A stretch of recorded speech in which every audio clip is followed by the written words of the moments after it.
Herkese merhaba arkadaşlar, kanalıma hoş geldiniz. Yine yepyeni bir videoyla karşınızdayız. Esaret dizisinin oyuncuları Cenk Torun ve Nevin Torun'dan yepyeni görüntüler geldi. Esaret dizisi final kararı alsa da yine oyuncularımız sosyal medyada yepyeni paylaşımlar yapıyor.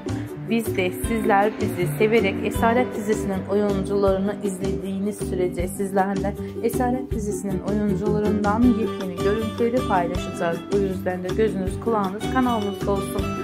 Eğer Esaret dizisinin oyuncuları Mahsine Marabat ve Cenk Torun'un yepyeni görüntülerini görmek istiyorsanız da videomuzu sona kadar izleyip ve beğeni yapmayı, videomuzu arkadaşlarınızla paylaşmayı unutmayın.